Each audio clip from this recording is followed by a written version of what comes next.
Hey guys, Level Cap here, and today EA just updated their website with the Tides of War roadmap for post-launch Battlefield 5 content. We already know pretty much everything about Battlefield 5 and what we're getting at launch, thanks to EA's previous blog post, but this is the first detailed glimpse we get into post-launch content. The blog contains this timeline graphic to show us the order of things, and sure enough, a practice range will be one of the first items on the list. Now, a shooting range is really something we really haven't been able to play around with since Battlefield 4, but it's incredibly important for a Battlefield game. For example, if you want to learn how to fly, but you don't want to practice against ace pilots in a fully loaded multiplayer server, the practice range is the place to do it. Same with adjusting controls, sensitivities, visual settings, and even practicing with different gun setups and controlling recoil to figure out which weapons you prefer or fits your playstyle the best. The practice range is just invaluable to any serious Battlefield player. So it's very nice to see that this is back on DICE's priority list and that they understand the importance of it. The practice range is part of the December to January Overture release window, along with the Last Tiger War Story campaign, vehicle cosmetics, and a new map called Panzerstorm. DICE describes the map as follows. The Panzerstorm map, where the German mechanized war machine plunges into Belgium, smashing into Allied defensive forces.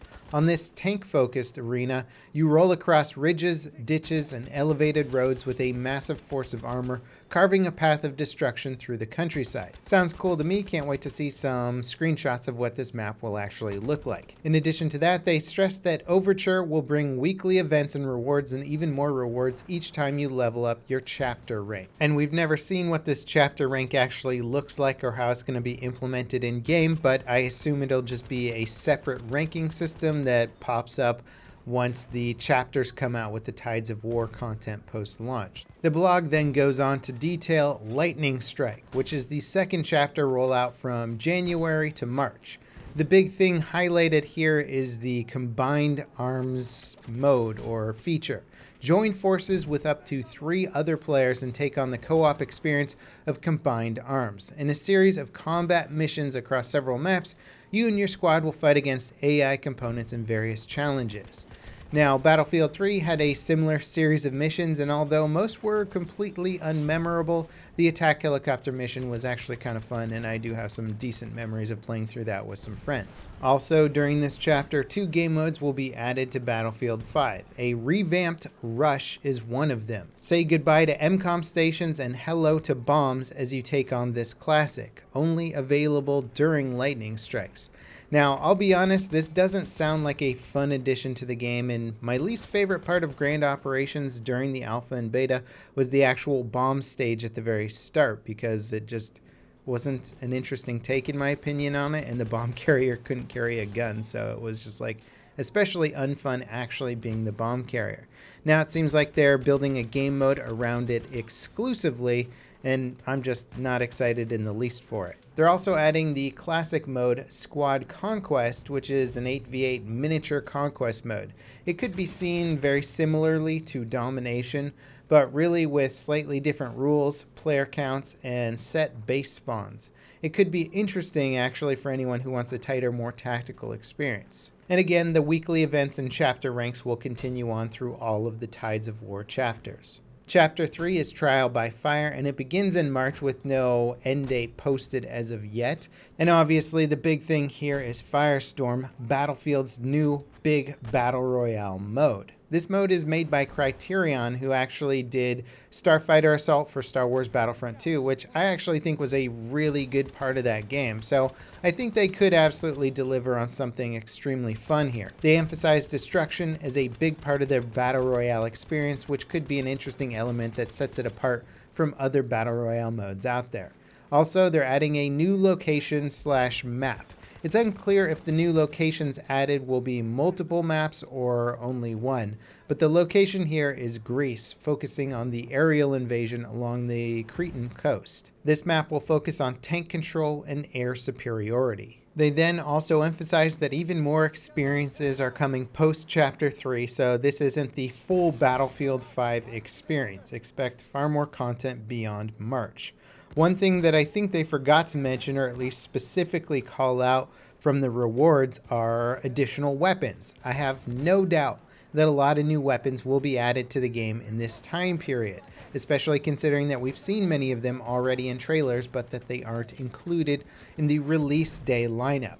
Those guns will almost certainly be included with these chapter releases. It's unfortunate that they didn't call them out specifically here, but this is kind of a big part of the game since people will obviously want new guns along with their other content. Definitely, I think the more confusing aspect of this roadmap is the addition of locations and then having those locations being described as one map. If this is actually the case and we're only getting one map per location, it seems like only 2 maps will be added to Battlefield 5 from November to March, which would certainly lessen the overall map content compared to previous Battlefield games. Again, it's unclear if this is the intention or if the locations will actually focus on multiple maps and operations. Kind of like Rotterdam is one location, but it's actually 2 maps and part of an operation. You could even look at Norway in the same light. The locations are practically the same, but 2 different maps. Further clarification here would definitely be nice, and if they do clarify it, I'll put it in the comments down below.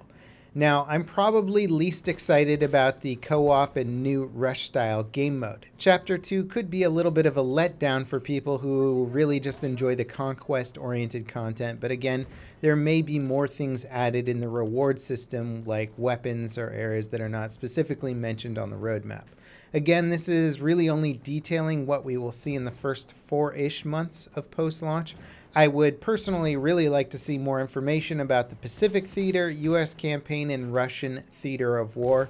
Stalingrad, Iwo Jima, and D-Day are some of the must-haves in my book for this to hold up as a really amazing World War II battlefield game. So hopefully the next roadmap would detail that kind of content, what we can expect beyond March. It's definitely become clear that Battlefield 5 has been significantly behind in production schedule, and if this game were, I guess, on production schedule, we'd probably be hearing more about the US conflict, the Japanese Pacific conflict, the Russian campaign, things that are really going to turn some heads and get the most people interested. It's not to say that the combat in Greece wasn't significant or important in World War II, but in terms of the popularity or how well known certain conflicts were in World War II, focusing on the Pacific theater, the Russian theater, and D-Day style content would be top of the list. And the fact that none of that has been included with launch content, nor is it mentioned within the first 4 months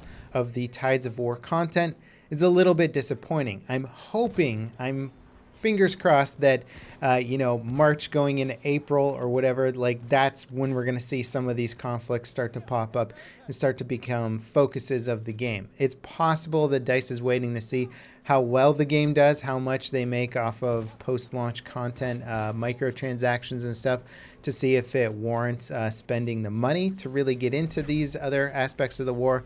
But again, putting those theaters of war so far behind on the production schedule and not making them a major part of the launch content is again something that is going to make the game appeal to a lot less people and interesting to a lot less people in general. So I hope we get to hear more about that in the near future. And if DICE is listening, it better be in the near future. I want to see me some US stuff, some Russian stuff. Get that shit in the game. Beyond that, though, it is nice to know that all of this content will be, again, free to anyone who buys the base game. So it's not behind a premium paywall, and that there should be a lot of people playing the brand new content that comes out, as opposed to the previous premium model in which a lot of the post-release maps would become unpopular or unplayable for a lot of players who spent the money on the content. And so that is an exciting alternative way to look at this post-release content, is that it's going to be far more accessible than previous Battlefield games. Anyway, let me know what you guys think about this post-launch roadmap content. Are you excited for it? What are you most excited for? What do you wish DICE was doing differently? What kind of content do you want to see the most? If you let DICE know, perhaps they'll put priority over one of the new theaters of war versus another theater of war. In fact, that's a good question. Which theater of war do you guys want to see the most after launch? US versus Japan, Russian campaign. Do you want to see more of the European post D-Day campaign? What do you guys want to see? Let me know in the comments down below, and I'll see you next time. This is Level Cap signing off.